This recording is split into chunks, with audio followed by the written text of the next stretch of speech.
Get ready for a Tommy Turbo Masterclass. Tameless Tuesday is here. And the boys are hard as a rock. Don't be a weak-gutted dog. Leave that for Jamin Salmon. Get ready for the best SuperCoach show on the planet. It's so good, it's better than Lego. You're now listening to the SuperCoach Experience Podcast. Here's your host, Brandon Savage. Hello and welcome back to the SuperCoach Experience Podcast. I'm your host, Brandon Savage, the coach of the Savage Turbos. Today we're back for the Center Wing Podcast, and Jesus Christ, what an episode we have for you today. I'm joined by the 2021 SuperCoach champion, Tim Moody. How are you, Timmy? I'm good, bro. How was your weekend? Massive weekend for both of us. Yeah, good weekend. Just got to away for the weekend up to Queensland near Bundaberg to catch up with two good mates went to school with. Had a great weekend. Got hammered. It was Gladstone? That's where he used to live. Around the area? Yeah, Woodgate he's living these days, so which is just out of Bundy. I remember last year, or was it the year before you went to Gladstone, we kind of took the piss out of you a bit because you just kept saying it. I don't reckon I said it anywhere near as much as your... I'm playing footy. Oh, yeah, for sure. Well, talking about that, we had a win on the weekend for the Mark Hughes Foundation. Scored a try. If you're watching on YouTube, you might have seen the vlog. I put a couple of highlights on there, but there are a few more highlights online. If you want to see them, there will be a package that comes out very shortly on Bar TV Sports. But what a weekend it was. It was... It really scratched my itch to want to play footy, but it's also left a bigger itch right next to it of me wanting to play more footy. The contact was something I was really worried about, and as soon as I got out there, bloody Roasty run at me like 3 times, and I held my own. I tackled him fine, and the fact that I could get the bigger blokes down, I was so impressed, and I just loved it. And I've got bruises all over my body. I didn't have many runs. It took me a while to get into the game. I think my first touch was my try, and that was about 25 minutes in. Actually, my first touch was my try assist for the first try, but it's a dubious try assist. I would have given it 20 SuperCoach points, though. Of course you would have. But yeah, it took me a while to get into the game, and when you think about centre wings in SuperCoach, how they don't have base stats, when they don't have a touch, I've heard a lot of people say if you don't have a touch in like the first 20, 30 minutes, the game's going to get away from you. You got to get involved. You got to have an early carry. And I think that's so true because by the time I was ready and like confident in myself to go for a run, everyone else was like, their confidence was sky high within the game. Their adrenaline was running massively, where I was building up the courage to have my first run. First run turned out to be a try. So I think I calculated about 70 to 80 SuperCoach points, which pretty good. Yeah. Pretty good. But could have got more if I got myself more involved. There was a lot of good players on the field, and a lot of other people came out afterwards, and it was just so good to be around all the content creators, similar mindset to yourself, and just talk podcasting, talking business. I'm glad you enjoyed yourself, mate. You've come here with your head screwed on. No one took it off. It's good to see. Well, that's the main thing. But I did have a good weekend, but I do have to go back to not a bad note, but I've got to bring the mood down a bit. What's going on? I've got to have an apology. Okay. To you, Timmy. Why? I think in the last few weeks I've been a bit snappy with you. Oh, you've been very snappy, but that's okay. He's. No, I want to explain myself, but it's also an apology. So what I've done is I've kind of spoken over you a lot when you've tried to say something, and I think it's because there was a couple of people pointing out to me that you were cutting me off. You've always cut me off, like when you're really passionate about something, and that got to my head a bit. And I was trying to kind of, I wouldn't say coach you into not doing it anymore, but I think when I do that, it just makes the dynamic so much worse, doesn't it? Yeah, it was a little weird, but that's fine. Play on it. But I remember Mitch Moses and Gutherson had a few on-field, bit of barking. Mitch Moses was getting a bit chirpy, and Guther's like, I'm the captain. These things happen. When the boys are passionate, these things will happen. What stays on the field fucking goes on the field and all that sort of jazz. No, but that's still they still do that. I've heard lots of reports they still do that, but they're still best mates. So I just want to say sorry, Timmy. Thank you very much. Because man. every time I do, you kind of go into your shell, and I feel much worse than what I would if I wasn't going to do that. So I just wanted to point that out. Get that on the big games, bro. Because a lot of people are pointing it out, and it's funny because they point saying, "Oh, Mr. Snappy over here," and I'm like, "Yeah, that's." What I've been doing. But yeah, we're here to talk about SuperCoach today. We gained 75 subscribers on YouTube yesterday. A lot of admin going on early on here. Apologise for that. But we'll try and get to 1,700 by next week. Another 70. 2,000 by the start of the season is our goal. So if you are over on your audio platforms, please subscribe to that and subscribe to our YouTube. But we're talking about the centre wings. We'll start off with the top 5 guns that we're going to target. There are a lot of people within this price range, but I've picked my first top 5. Mm-hmm. I feel like you've had a look at them as well. You can tell me whether you agree or disagree. But number 1, I've gone Valentine Holmes, but there is a lot of argument. The top 3, any of them could be number 1 in my opinion. How are you looking at these, just so I get my head around it? Are you looking at it from the start of the season to start with, or the best centre wingers overall? Where are you sort of tackling it from? I'm kind of attacking it from people to start with, yeah. Okay, sweet. Number 1, I've gone Valentine Holmes. So Dolphins, Newcastle, St. George, Broncos, Titans in the first 5. And he has an average of 70.4 against all of them.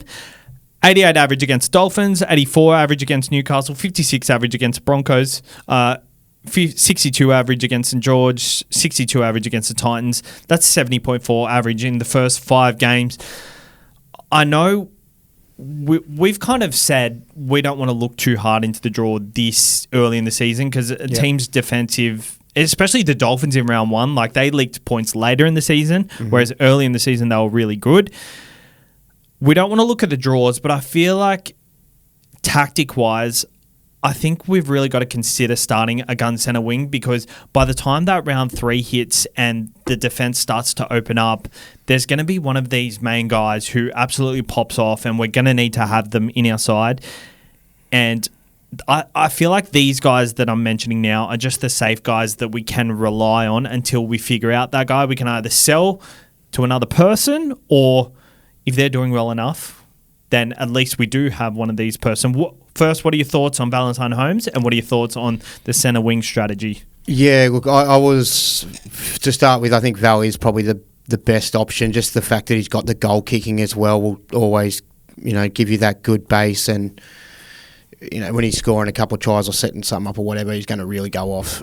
We expected that last year. It didn't happen. That was with the Cowboys really underperforming to start the season. Hopefully they start off well this year.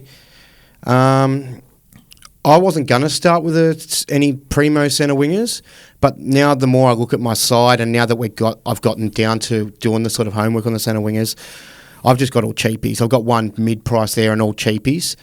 I feel okay about it because as we sort of chatted in the card, centre wingers are the guys where, yeah, they can be risky. If they don't score a try, some of these guys, if they're not hard workers, they'll get you 20 points.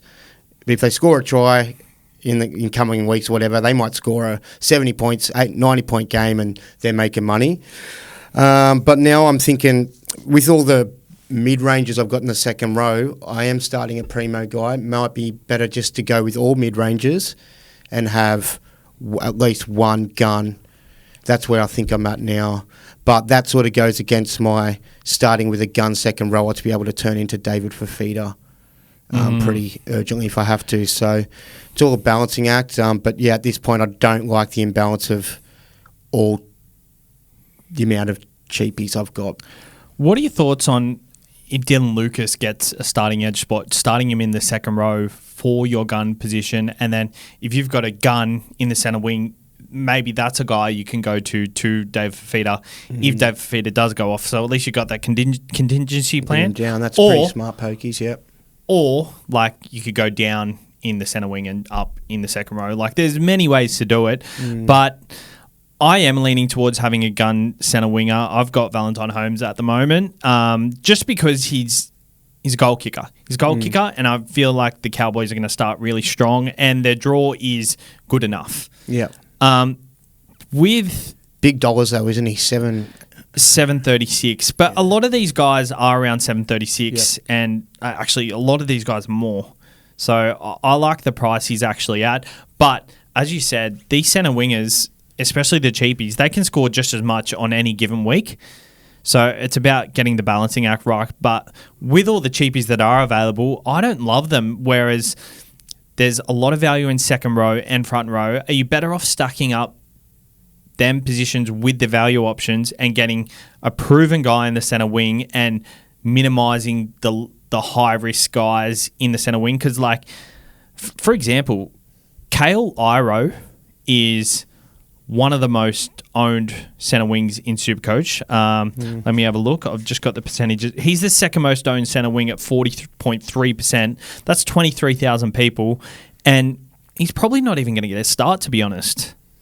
Yeah, so I reckon there's a little bit of Guru's been really big on him in a lot of his sort of clips that have popped up and stuff like that. So I think that might have influenced a lot of people as well. He does look very good as well from what we got to see of him last year. He actually reminds me of a bit of a mini Val Holmes, the way he moves. So I think as soon as someone gets injured in that side, he probably gets a start in that back line. So, I prefer to have all players starting and playing from the get-go, but maybe if you wanted to have, I've done that in the past, have one guy that you know that's probably not far off getting a call-up once something goes wrong. That's if there's not other options that you know that are available that are looking better than him. But, I don't have him in my side at the moment for that reason, not starting. I guess we'll get to them, but... So Valentine Holmes, decent draw, good option. My number 2 is Greg Marju, so 789,000. And when I looked into the numbers, I thought, Jesus Christ, I probably should have put him at number 1 because the numbers are crazy. So he has Canberra, Cowboys, Melbourne, Warriors, Dragons, Roosters, Bulldogs in the first 6 matches. Here he scores last year, so we can't really go off any previous years because he didn't really get his first start until last year. But Canberra, 122 and 69. Cowboys, 67. Melbourne, 79. Warriors, 92. Dragons, 76. Roosters, he didn't play. And Bulldogs, he scored 92 and 44 with an 80.1 average against those sides in the first 6. So at 789,000, I mean... If you're picking between Greg Marju and Payne Haas, I like the numbers that Greg Marju is putting up a lot more than what Payne Haas is. Yeah, I see what you mean. 100%. Yeah, I'm just looking at his scores last year. Like, there's only like a couple that you'd be a bit like, ugh. And they're not even that bad. Like, his bad one was 39 and his next worst was 42. Like that, and then the rest of them like hundreds, 90s, there's 70s, 130s. And he's got a ceiling, like... There's a couple of 60s, 50s, 44s, but just around that, he'll make up for it with 120s, 70s and 70s, yeah. It's just because he's the most expensive one too. Like you kind of just look past and go, nah, not to start. But it could be cheeky. It's because he had a career year last year, but I think for a long time, us super coaches have waited for him to get a starting spot, and he got that. And I think that is his output. Like, yeah, Ponga had a career year as well, like Daily M winner, and set him up for a million tries. But he was scoring well in the early part of the year, even when he was. That wasn't really going when Ponga wasn't really going off too. So, but a lot of people are also high on Ponga this year as well. So if you're high on Ponga, you've got to be high on Marju for sure, because like Marju's base doesn't go anywhere. He's still a big guy, still a tackle busting machine. It's stressing me out thinking about these primo guys and whether or not I'll be able to start with one, and if other people are, the amount of FOMO and panic, and whether am I doing the right, is my balance right and stuff. I'm actually getting I'm seeing other people's sides, like people just send it in now, like even Grant sent it aside, and it seemed like he had a lot 3 of players that I don't have that I'd like, and then looked at the rest of them thinking he's not really missing anyone that I have. So I was like, where's his salary captain coming from? But it does feel like a lot of people have Grant, Haas, then they've got Hines Cleary, and then they've got a gun fullback. And also Dylan Brown with that as well. Yeah. But I think where they are skimping out, we've both got a premium second rower, and I've now got a premium centre wing. So a lot of them have got double cheapy hookers too. Yeah, it's a bit of a balancing act, and it's just where you prioritise your things. I like the idea of starting with Greg Marju because I really don't think it can go wrong. Like, it can't go really wrong. Like, I think he definitely makes his value back by at least round 6 if he does lose money early on. Yeah, if you take, even if you're getting, that's the thing. I was like, even if you're getting 60s and 70s, that's just where he's priced at high 70. But is that going to be the Valentine Holmes effect of last year, where Valentine Holmes was getting 70s, 60s and 70s, and we were just like, he just needs to get that extra 20 points. He just seems to need one try, which I don't know what his try average on. It seems like looking at his scores, he's getting them nearly every game. Yeah. You know what I mean? Especially against these teams, yeah. Yeah, there's probably the odd game here or there where he's missing out, but it takes a lot of runs and there's a lot of tackle busts, and yeah, he's someone I think I might have to look at closer. I think I'm a little. If just looking at the scores, I think he kind of stands out to me. He really does, and I thought Holmes was easily the first option. I looked at Marju and I'm like, okay, maybe Marju is the first option. And the third option I'm going to bring up here, I think you can even argue that he's the first option as well. Brian To'o, he averages 64 against Melbourne, which, like, Penrith have a pretty tough draw, but his averages against these sides are ridiculous. 72 he averages against Para.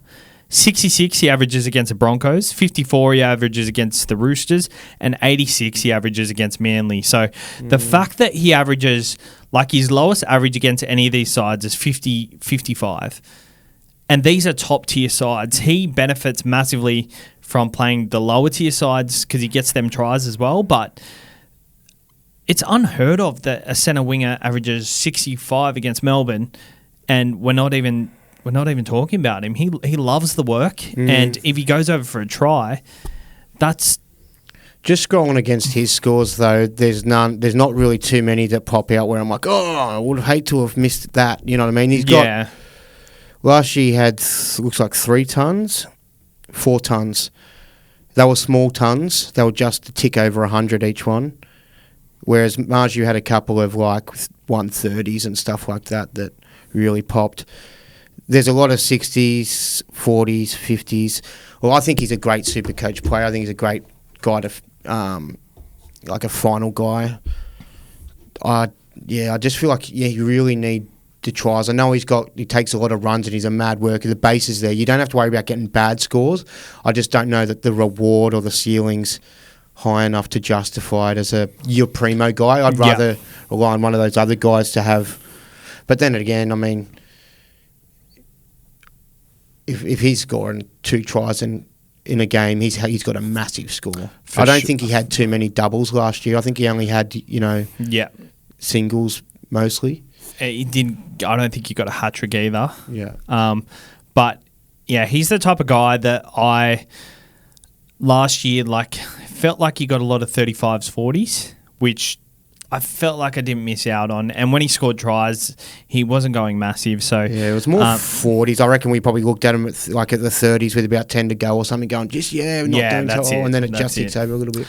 I've put Isaac Tago in that same bracket, 699,000. His isn't as impressive. He averages 76 against Melbourne though, with 118 high score, 49 against Para, 43 against Brisbane, and 50 against Roosters. So not as impressive, but he's someone who, when the injury isn't there, he's destructive. And without Stephen Crichton there, I think that he just gets that little bit more ball. I think at some point in the season we're going to be all over Isaac Tungo. I should be saying Tungo. I'm just so used to saying Tago. What are your thoughts? Still very, he's basically 700k, so I wouldn't start with him. I reckon we're definitely all going to be considering him at some point. It'll be either do I want Tago or this guy? Yeah. He's got some big ones in there. He's got mad base too, but not to start for me. So I think reassessing the top 3, I think Brian To'o definitely stays there. Greg Marju probably goes at number 1 if you've got the cash, in my opinion. But I think the fact that Valentine Holmes is $60K cheaper, that's why I like Valentine Holmes more. Yeah. And the goal kicking does give you peace of mind. Yeah, for sure. And the fact that I am so high on the Cowboys early on is just another added kind of insurance for myself. You got anything else to say? You were going to say something? No. Number 4, I've got Jermaine Asako at $780,000. So he's a bit less expensive than Greg Marju, but he has the Cowboys, Dragons, Titans, Tigers in the first 5. He's got a bye in there in between, but let me read out his scores he got against these sides last year. So we know last year was his breakout season. I'm not counting anything prior to that. Cowboys, 2 games, 118, 111. Dragons, 108 and 100. He's got a bye. Then the Titans, 63 and 56. Still pretty good. Like, no dramas. Like if you're getting 56, you're not mad. Tigers, 70. 89.42 average against the sides he has in the first 5 rounds. Little bit of value there. I think that's the only... But it was a career year. The Dolphins were really sort of... Yeah, it's a tough one. Like I don't know how they're going to go. Like they've got, as I've said in one of the other pods, they've got a few extra better players to add to their roster, but that second year, I don't know whether it'll be harder to get up. Like I just feel like the first season they were just injected with like so much mental strength. You know what I mean? I honestly think they do get up for it again this year, especially with Wayne Bennett potentially being his last year. I don't know if he's announced that yet. No, he has, hasn't he? I'm not sure. But I've heard some strong rumours that Herbie Farnworth is playing on the right side and Jake Averillo is going to play on the left side. Herbie Farnworth doesn't pass the ball. Every time Jermaine Asako played alongside Valence Tafare, his SuperCoach scores were killed. Yeah. Like, because he wouldn't pass the ball. And I think Herbie Farnworth's very similar. Now, maybe the right side is more suited to Herbie Farnworth, and maybe that's why he is moving to the right side, so he can work on his passing game, because naturally he's probably a left to right passer. But that's basing it off what if. Yeah. Yeah, so he'd have to go really, really well. Oh, he's very high owned. He's 10% owned, which I was pretty shocked with. Again, though, he kicks goals. There wasn't really much bad about him last year. There wasn't really any... There was like only 1 or 2 bad scores. There was like a 35 and 2 scores of 44. So I can't really knock anyone. Like, you're probably going to get your value out of him. Yeah. And if you've got a feeling they hit the ground running and you think he's your guy... I think he can definitely sort of stay pretty close with Val Holmes and Marju. Yeah. I 100% see the appeal. There's no doubt about it. Like, them scores he scored against these sides last year are crazy. And if he can do that again, then people are cheering. But I'm just a bit standoffish with it. I was standoffish with him all year last year. New combination could be a little bit of a nervous thing. Who knows? I know you say he holds the ball up, but maybe Herbie does go well out there, and I don't know. I think Wayne Bennett's a much better coach than Kevy Walters, so I think he definitely will get the best out of everyone on the field, and whether that benefits or takes away from Zarko's SuperCoach game is still yet to be seen. But number 5, I guess I've chucked in Ruben Garrick there, mainly because I don't think there is a clear-cut number 5. There's a lot of players around the same price. I don't think Ruben Garrick is someone I'd want to start with because he is starting in the centre position. And he only played 3 games last year. There was 1 game he scored really low and 1 game where he scored 160 odd. So in the centre as well. Yeah. So it's a massive hit-and-miss position for him from what we've seen, but I think he's a sit back and watch, in my opinion. Yeah. On the wing, way more appeal, I think, for me, even though I think he didn't, from memory, I didn't remember him scoring that 160, but I remember him not being as disappointing as what we thought he might have been at centre. We only played 3 games and then moved to fullback when another Tommy got injured. goal-kicking centre winger. I think I just prefer the others. Though Manly are going red hot, it could be... with Tommy.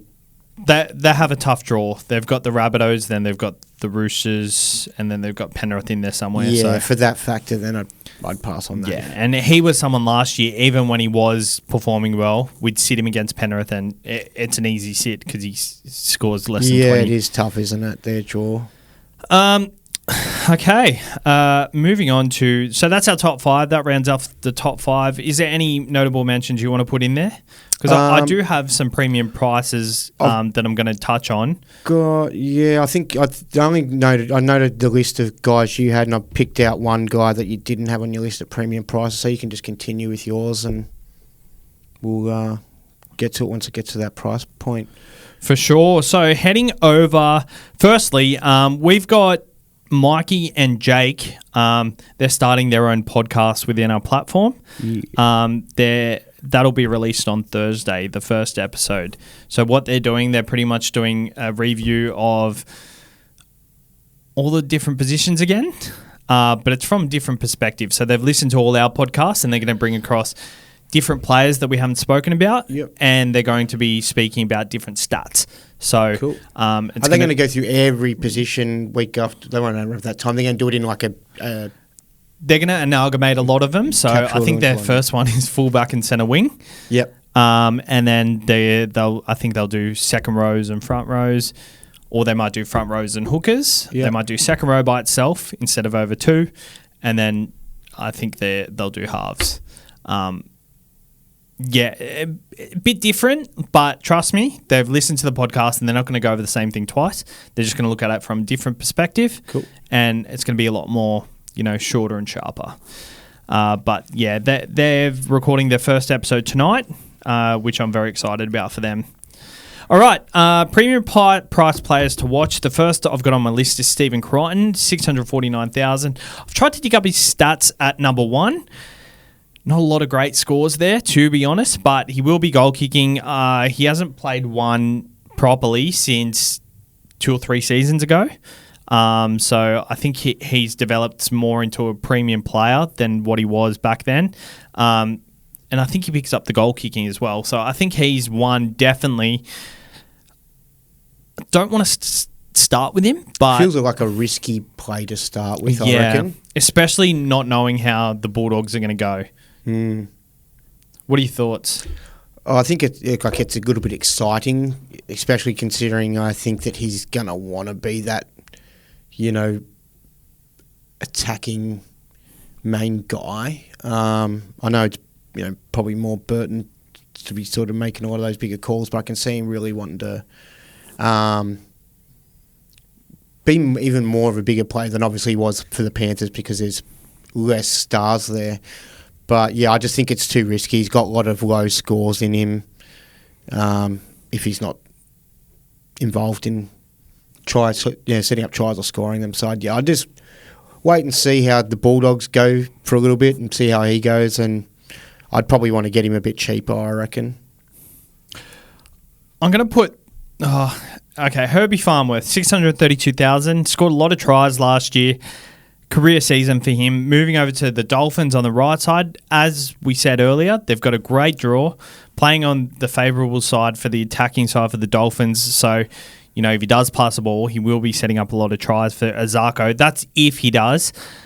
Any interest in Herbie Farnworth?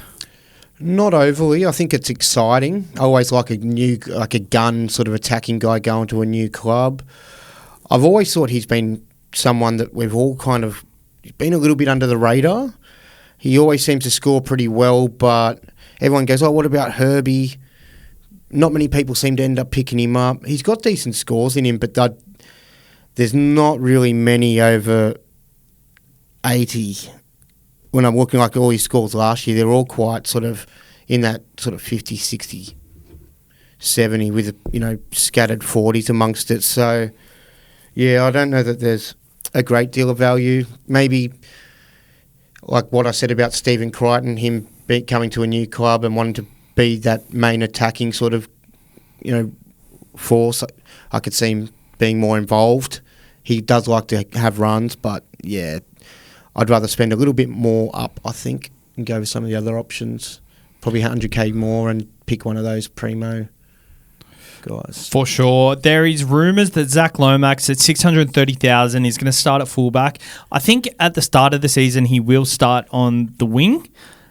And it looks like he's going to start on the left wing because in the scrimmage the other day, Ravalawa was playing on the right wing and he was switching between fullback and left wing, but may lose a goal kick into Flanagan as well, potentially. What are your thoughts on Zach Lomax? I've always loved him as a Supercoach player. Yeah, I like him as a player.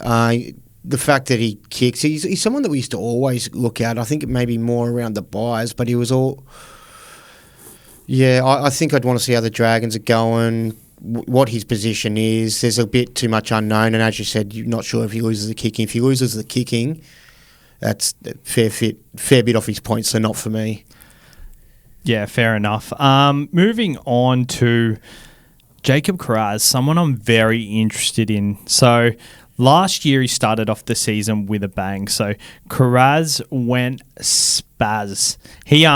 He put it on. Oh, Jesus Christ.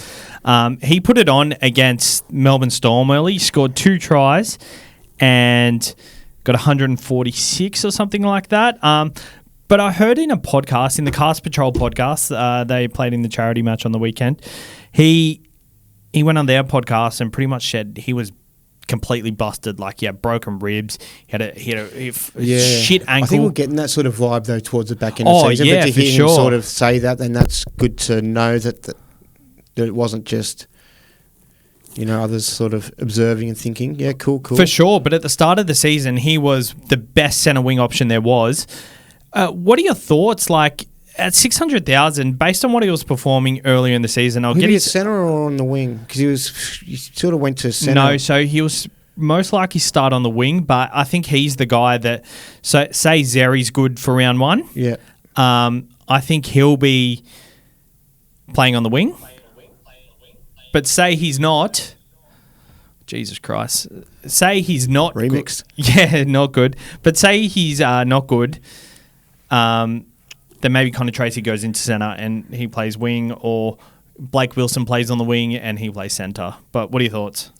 Yeah, so last year was a little bit not as... I feel like it was a bit underwhelming compared to maybe 2022. Or even 2022, he sort of went... It's just so good, you know what I mean? He gets the ball, he tackle bust, he runs back in.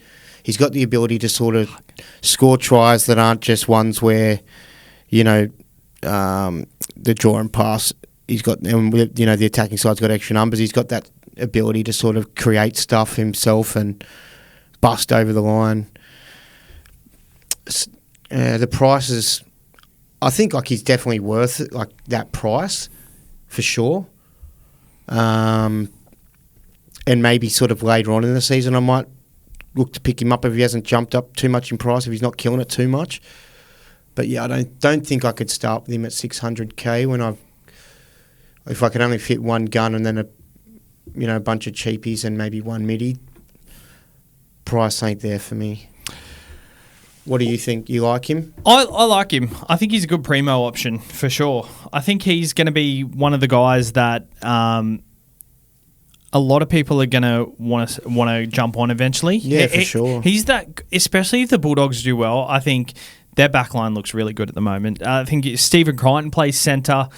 I'm going to be a bit standoffish on Kiraz. Just it depends what side he's on. So if Kiraz is on Crichton's side, then I love it because Crichton does have that flick pass that's going to get him over a few times more than not. But if Crichton's playing in the other centre, then I think a lot more ball is going to go to him. And say Crichton and Adokar on one side, I see that side being very dominant. If Kiraz starts on the right and he's partnered with Zeri, then I think I'll be a bit more standoffish. But I think the base stats are there 100%. Dolphins, Hamaso, Tabuai for Doe. We did talk about Azarko's draw and how good it was, but Hammer not getting mucked around, moving to centre or whatnot. He's going to start in the fullback position. And I love him. I think he's a great option. Yeah, another one that's 13% owned, so quite high owned. Him and Jermaine Azarko, it's like people, seeing what they liked last year, how that started well and just willing to pay up. last year though these blokes were about I think 300 and 400k or something like that. But now they're sort of 700 and 600k. So you're paying what they're worth. Yeah, I like them both, but I just think at their price points they're still like 600, pretty much 600k, for 130k more. You've got Valentine Holmes. Yeah, but for 130k less, you've got Hamaso Tabuai for dough. Like, with that draw, yeah, like, look how he started the season last year. That the Hammer was so good last year. I know he had a career year, but I feel like the Hammer emerged himself as a premium option going forward. So here's his starts of the season at fullback: 76, 79, 55, 60, 43, 120, and then a lot of 40s in there. And he kind of fell off later in the season. I mean, he's priced at around a 60 average. I think against that draw, he can average a lot more. But it's more of a vibe thing. Like, the numbers I'm looking at here, he only went massive once, and that was that 120. Yeah, I felt like it was more him playing really well and Jermaine Osako reaping a lot of the benefits of the scoring for Supercoach. He was going well. Like, it was very impressive still, especially with the price he started at. But yeah, 600k, I think he's pretty much valued at pretty much where he's at too. Sifa Talakai, 569. We're not going through every centre wing option. I've plucked the ones out who I think are going to be relevant either at some stage or can be early on in the season. The Sharks have a pretty good draw early on. They've got the Warriors in round 1 who Talakai just seems to be the guy who, if you're not playing Penrith, the draw is pretty good. So they've got Warriors, Bulldogs, Tigers, Canberra, South Sydney. 1, 2, 3. Yeah, Canberra, and then a bye, then South Sydney. So, and then they got the Cowboys, Canberra, St George. So the first 9 rounds, apart from the bye and apart from South Sydney, their draw is really good. And Talakai, he started the season so good last year, but a lot of people just kind of compared him to the game against Manly. I don't know if I'm looking at something different. He started well last year. He's got with scores of 37, 52, 58, 64, 65. That's pretty good, don't you think? Like, apart from the 37 at the start against South Sydney. Yeah, but he's sort of Yeah, a lot of 50s, and then North Queensland 92, 106. Like, I think there's too many 50s. I think he started pretty solid, but like 550k, pretty solid effort. Well, it's closer to 500. It's 569. So it's 570. You're trying to make it sound nicer. No, I think there's too many low ones there. Obviously, that massive game he had 2 seasons ago, all shown us, what he can do. And our expectations are sky high now. Yeah, there's a couple of tons. There's a few 80s and 70s. I mean, it's easy for him just to set up tries too. People panic with him. But I don't know. It just seems like it doesn't get enough ball or something close to the line. Yeah, I think Braden Trindle definitely could go well. But I'm hearing a lot of people. I couldn't name one person who said it to me, but people who reckon that maybe Errol might start instead of him. But I think that they'd have to give him a go unless he's really not training well or something like that, or unless they're looking at shifting him into the second row. Yeah, which could be a potential. Yeah. But yeah, if he starts there, yeah, too many 40s, 50s, which is like paying what you, not for me. Yuck. Yeah. RTS 539. He's been out of the game for a while.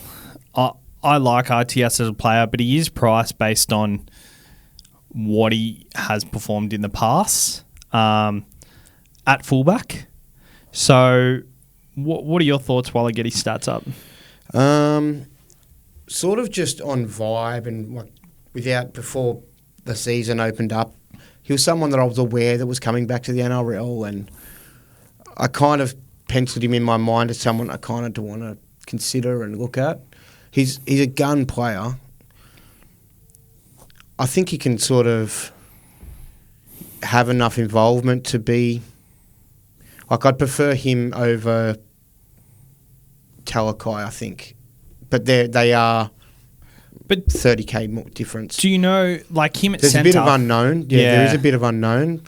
But I figure he's going to still get the ball, take the line on a bit, have the ability to draw and pass, set the size up when they've got the numbers and stuff. He's an elite athlete. He's always been a gun footy player. So the little bit of the unknown, I didn't watch one game of where he was playing union or whatever. No. So I don't know anything about where he's at with that. How old is he now? He's old. He's very old. He's like 30? he's about to retire. Like he's about to retire in the workforce. That's how old he is. I could be happy enough to sort of he's not someone I've really looked at in my side since Team Picker opened up or anything. Someone I could be happy just to watch go around and because maybe if you do get it wrong. So he's based on about a 55 average. His last season he averaged 67 in 2021. That was Fullback though. That was at fullback in the crazy year. Before that, in 2020, he averaged 59. 2019, 71. 2018, 57. When did he win the medal, the Daily M? Was that 2019? Must have been 2019. He averaged 71. Yeah, okay, well... So in his best season, he only averaged 71, whereas all these guys we're looking at average a lot more. He's playing centre, not fullback. Yeah, not for me. Talking me out of it for sure.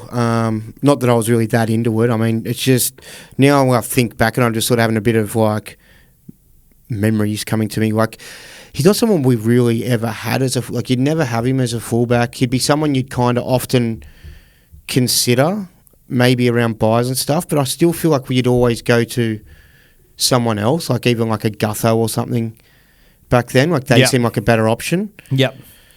So let's maybe just see how it goes at centre. He could go amazing. It could be like having an elite fullback. Especially considering how the Warriors went. Like they had Adam Pompey and Rocco Berry in the centres last year. Not like players who can do a job.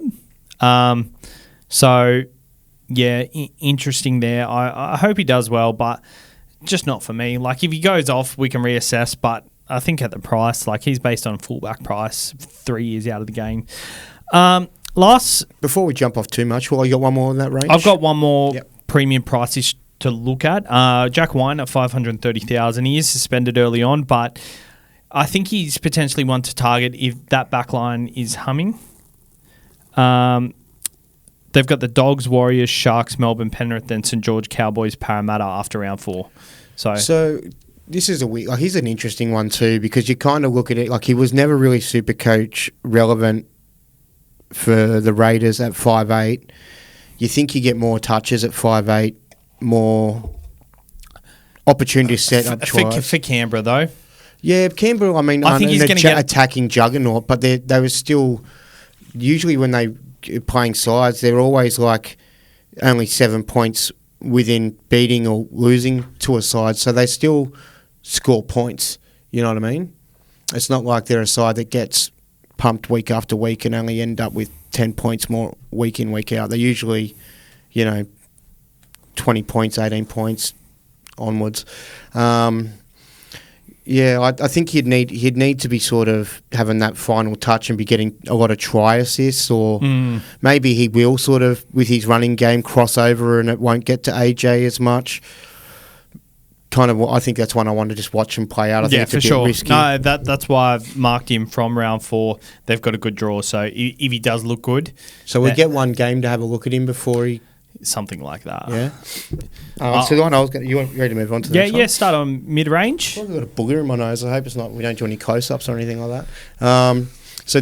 Dom Young, I just wanted to bring him up. I noticed that he's sort of heavily owned, not overly heavily. Where are we? He's 640k, so 9% owned. Exciting. He's a good finisher. I've got his 62.7 average last year. The Knights are a pretty good side last year. They were scoring a fair few tries, so I can't see the Roosters, if they're killing it, maybe they are scoring maybe an extra 6 to 8 points on average more than the Knights were. And maybe there is a little bit more attack in there for him. He'll be outside Joey Manu likely, which might stunt him a bit. Yeah, so in the past, like up until Suolii's taken that position, like Jackson Paulo early last year killed it on that right wing. Brett Morris was really good on that right wing. It was a massive thing, yeah. Like 2021, For a long time, that right wing has been hot property, and I think he can benefit as much. But like Joey Manu is 650k, he's 10k more, but he's owned by 3,000 less people at 3.8%. I think someone like Joey Manu, who's proven to be able to get through them tougher matchups, is way more attractive to start with. I think what people are chasing is just that 3 try. He's got the ability to get those 3 tries in a game. Like he's just that guy. Not every game, but they're sporadically, maybe once every 3 to 5 games or something, he's going to score 2 or 3 tries.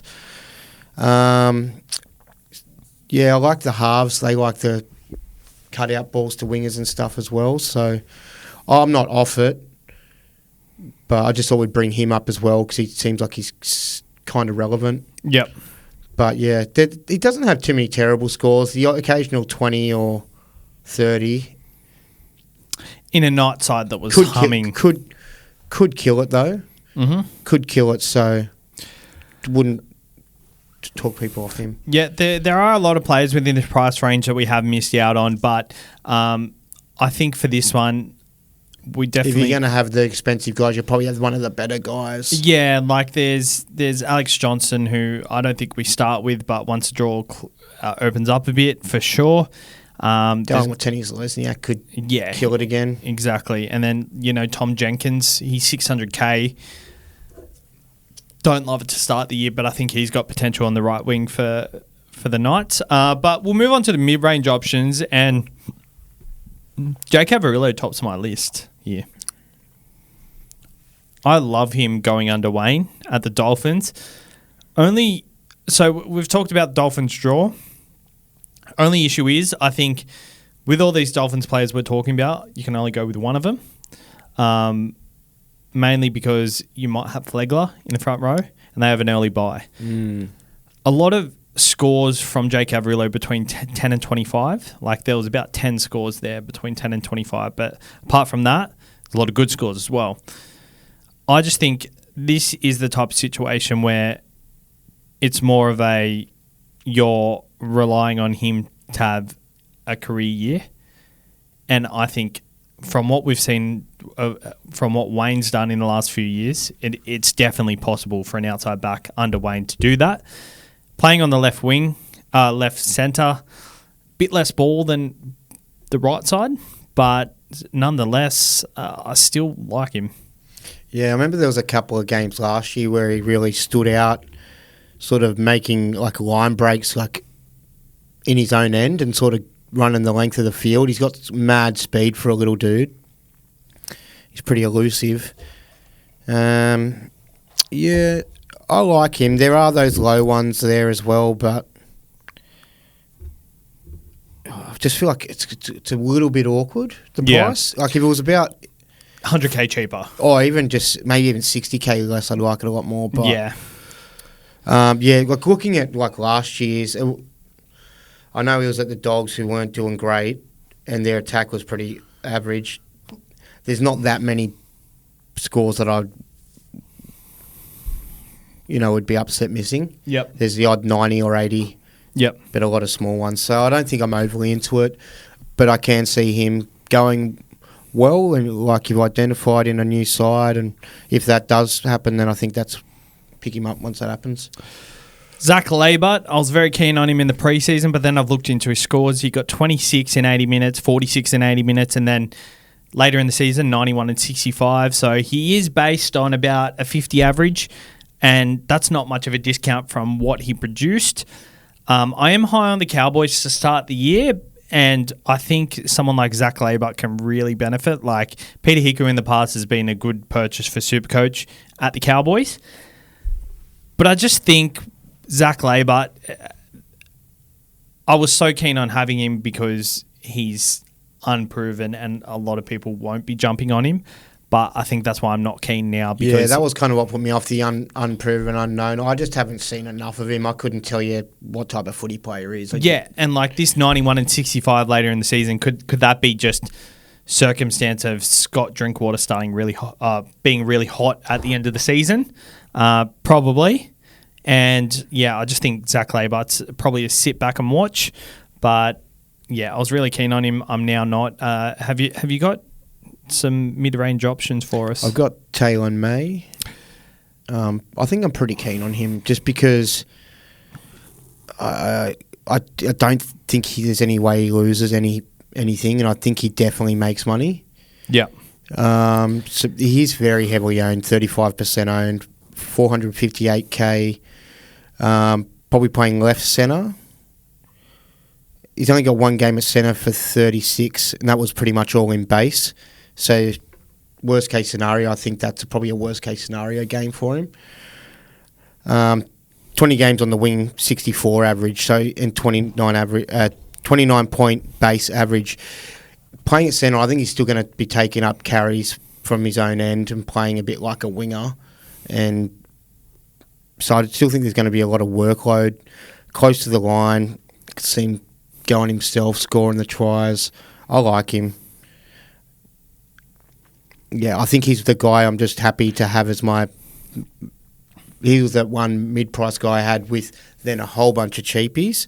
But I think if I now had one gun, him, and then two other guys, that maybe three of them I can rotate on matchup sort of thing, that would make my team feel a little less weak. Yeah. I like him. I feel like he's good for at least 45, 50. And there's upside on there too. I like him too. 458k, 34.8% owned. I think it's a bit much. I think the reason he's so highly owned is because there's not much else in that position at the price. So I 100% understand why he's that highly owned. Like the first, Ethan Strange and Kale Lyra are the highest owned centre wings, and they might not even get a start. I think Taylor May is the only one in that top five. Chevy Stewart's at number 4 and Bronson Cherry is at number 5. Jed Cartwright is number 6 and Jack Bostock is number 7. Like Taylor May is the only one guaranteed a position in that top 7. Let's have a look at number 8. Is that someone else? Number 8 is Saul Longo. Number 9 is Xavier Savage. Number 10 is Jesse Arthurs, who... So everyone's sort of building their side, doing the same thing, you know what I mean? Getting down to the centre wing going, I've run out of money, I've plugged in my fullbacks. Literally, one person in the top 10 is guaranteed, or Jesse Arthurs is guaranteed. But yeah, I guess that's probably... I mean... It's probably the right way to, if you're going to have as many cheapies as you can, considering there's not many available elsewhere. Centre wing is that place where, you know, the guys can make quick money just with an injected high score with one big game. So we want to try probably get rid of a lot of those guys ASAP. Oh, for sure. I think you definitely have to look at, like, it's very grim here. I think we will get one or two of these Canberra guys, which is promising, but geez, like Kale Lyra, I don't think Chevy Stewart starts either. Like, and Bronson Cherry, like Jed Cartwright as well. It's pretty grim in the centre wing. But yeah, Taylor May. I know I said I didn't like him, but I'm just thinking like I had Zach Labart in my team because I was very keen on him but now I've moved off Zach Labart to go up to Valentine Holmes. So that position in my side is, I've put that aside for, I've got Bronson Cherry and then Cheapies. So, well, I don't think if you didn't start with Taylor May, I don't think the world is not going to miss out on.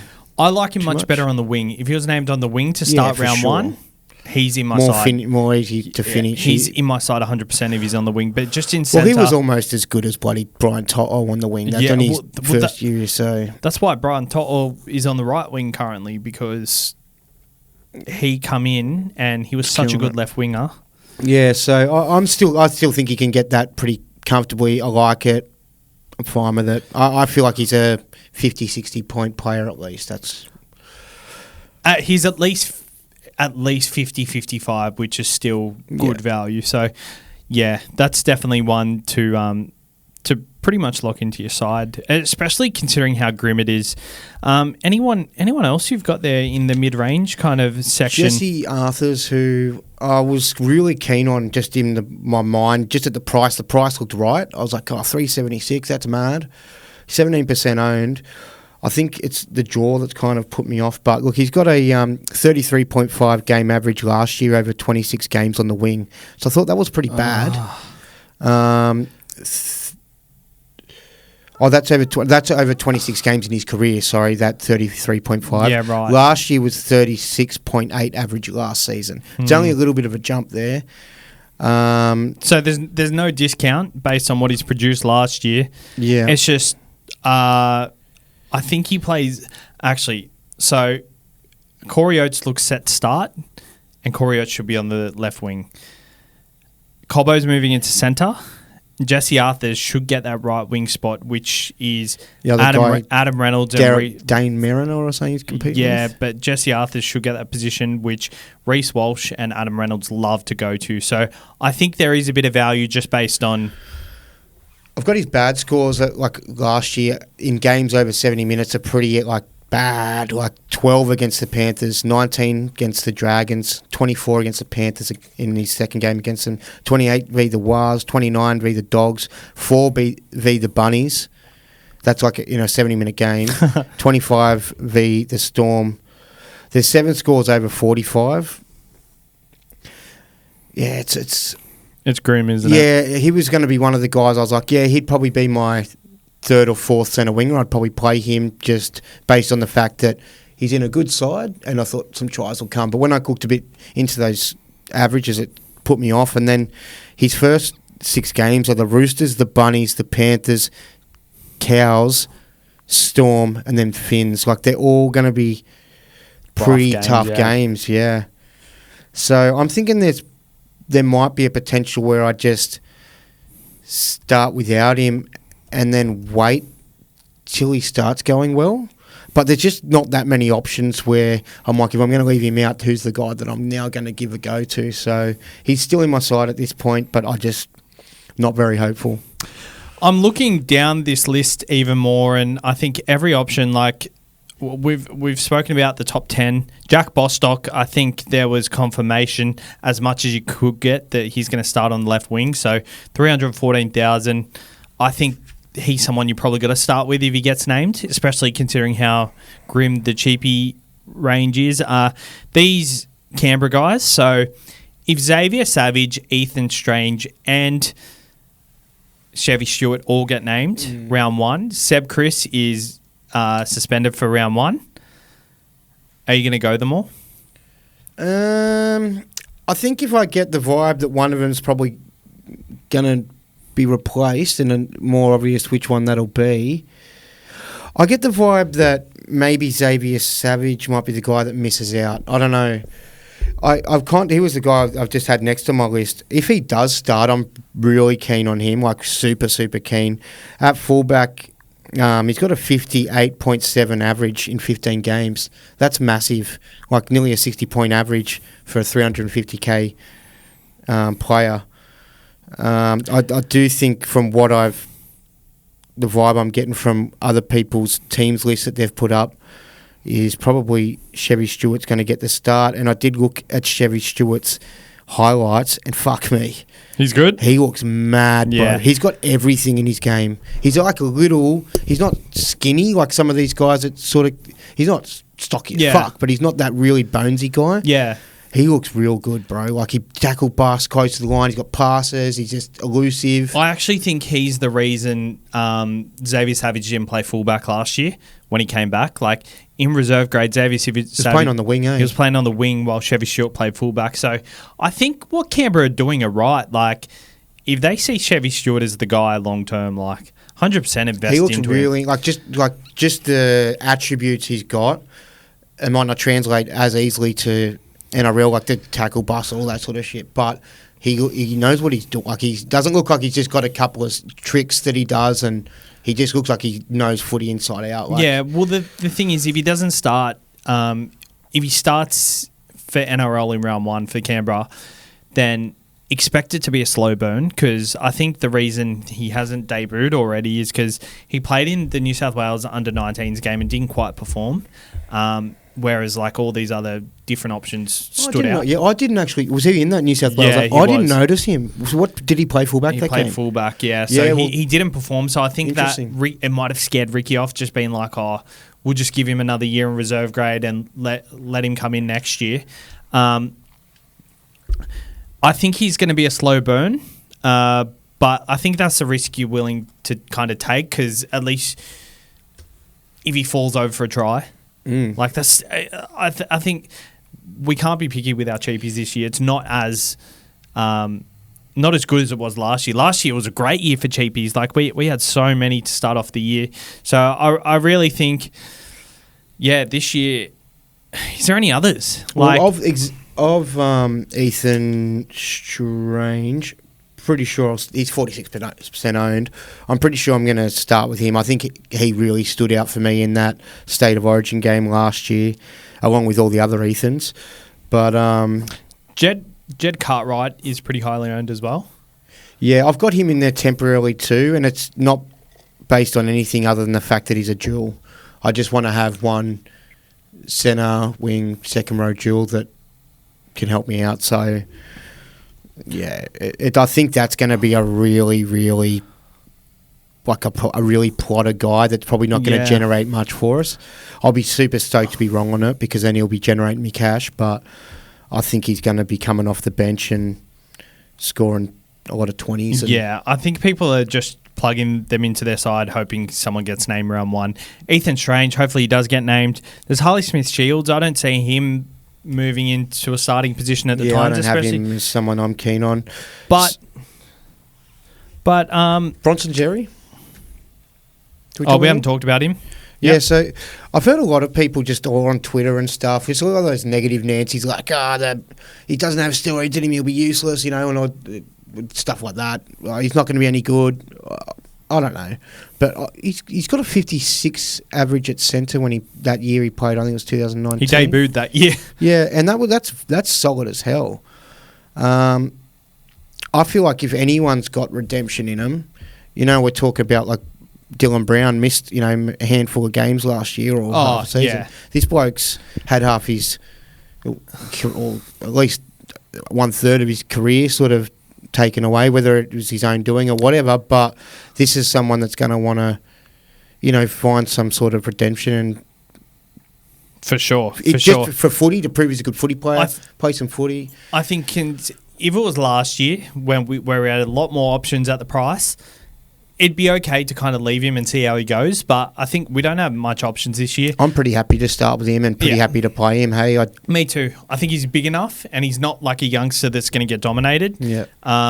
I'm really excited to... I don't expect him to light it up, but I think he's going to be safer than some of the winger options that will score 20s if they don't score tries. For sure. There is one more here. Ben Trebojevic, 277. I've seen a lot of talk about him now that Schuster is in doubt for round one. Schuster's only in doubt for round one. Could be back quite earlier. Like he's got feels a little trappy. He's got 2 weeks between round 0 and round 2, so I wouldn't go there. And or is it chicken pox and a broken finger? They're things, and also a quad issue. Oh, okay. But the fact that he's got that, I also think Corey Waddell gets a spot over Ben Trebojevic anyway. So. I think that it's all team list dependent. I think we've got to have these conversations again. Could be annoying, hey. Like if you did start with him and then he lost his spot and then he's just sitting there. How long you sitting there going, when's Burbo going to get his spot again? Oh, isn't that the story every year? There's also Tommy Talau, who was in my side for a while. Yeah, I've got him down here too. I've had him in my side, but I don't think he's going to start. He's not going to start. No. So there's a lot. Do you think so? I think Tommy Talau will be a good option once he does get a start. Sure. He's just got too many there's too many backs. Do you think we have to piss off our premium second row and pretty much get another guaranteed starter in our centre wing? Like two guaranteed? Well, even like a... Two primos now? Yeah, start with a Valentine Holmes and then go, a Hammer or... As well as maybe a Taylor May mid price. Yeah, just Or so a- you're not relying on all these cheapies, because even if they do well, there's no saying that any of these guys don't Maybe- get dropped around 3. Maybe if you've turned that premium, like for me, it's Eli Katoa, turn him into a 400k guy.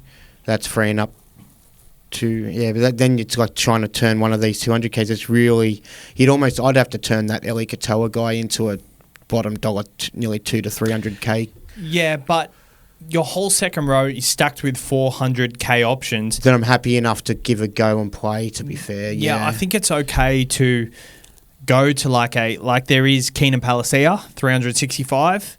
Yeah. You could do him. I wouldn't be against that. So I don't have like Tallis Duncan or anything. Like if he does get a start, I don't know that he will. Well, that's a nice one for you to downgrade to. But like I'm looking at all these. The centre wing is so dull this year. Yeah, like there's some like Suafalongo's 20% owned. I think this is a Probably position. he's going to probably come off the bench or not even start. I think he could come off the bench and play 10 to 15 minutes to spell Pappy in the opening rounds. But you'd think that Pappy's going to be an 80-minute player. And I can't see them having a bench spot for him. How about this? After that. Valentine Holmes and Carraz and Taylor May. Do you like that a lot more than starting with a Cameron Murray, Cameron Murray? Well, yeah, at the moment I've got Eli Katoa and then all 400k guys in my second row. Mm-hmm. So I think that balance is a bit off there. I was kind of not wanting to miss out on any of those mid guys, and I think maybe getting a little bit lazy and not wanting to separate the better ones from the worst ones. So if I can just, do that and get rid of maybe the one that I think might not be as. Yeah, I think the balance needs to be shifted in both our sides a bit from where we're at. For sure. I think everybody needs to look at their centre wing and have a good hard look, because, I mean, a lot of these guys are going to get named, not going to get named in round 1. And there's also this round 0 where you might be relying on a cheapie to get named and they don't get named, and it could screw you completely. Yeah, it might be very hard to change things. It might be around. hard to navigate, and you could be gone from round 1, and you could be trying to chase your tail for 5 weeks. And it would suck to like have a pretty good week, like all your other guys are going pretty well, but it's your centre wing that you've had 4 guys score you sub 30. That's really undone you. I think I'm quite keen on getting Marju after this conversation, and I'm keen on stacking up the centre wing. A lot of people are starting with Ponga as well. Ponga, Drinkwater, Turbo. I think these lower price guys like Jaden Campbell, Latrell Mitchell. How much lower is Latrell Mitchell? Latrell's $789, so he's $100k cheaper. Okay, but if it allows you to get a Marju in, then I think it's fair play. But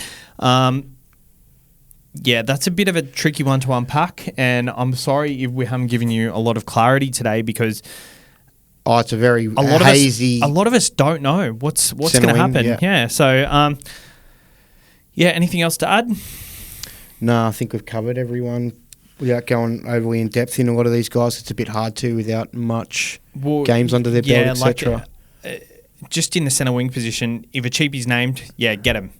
But it's also, are you leaving a lot of points on the board where there's all these value options available in the second row? Are you missing out on like if you haven't got a Sil Wong in your side, are you better off getting him in for your premium option to make sure your centre wing isn't screwed? I think that's the way to go this year. And I think we've neglected targeting a premium centre wing this season, because I haven't seen anyone with premium centre wings. I think I'm going to start with Jacob Carraz. Yeah, I'm not really much closer to knowing, obviously, which of the cheapies I'm going to go with until, obviously, TLT probably will make that a lot easier. But I'm pretty sure I'm going with Taylor May as my second guy, and I am going to get one guy that's more expensive and more likely to put up some big scores. And I think that will probably be Marju or Val Holmes. I can't really decide. I have to want to have a closer look into draws to probably split them, I think. Sean Bloor. Marju excites me more, though, I think. Because I didn't have him last year at all. I let him go, hoping that he would have that defensive issues and get dropped, and it didn't work out for me. So I think I'd like to probably get a bit of that I missed last year. So I've downgraded Cameron Murray. I can't even afford Jacob Graz. Like, it's grim. It's grim, hard lads. to It's balance. grim. All right. Cheers for tuning in. We'll see you tomorrow for On the Burst for our NRL show. And then Mikey and Jake will see you on Thursday with their SuperCoach show where they go over the centre wings as well. So hopefully you listen to our podcast on the centre wings and then maybe they can bring another point of view and then there could be a bit more clarity. But I'm honestly not thinking so because I think it's just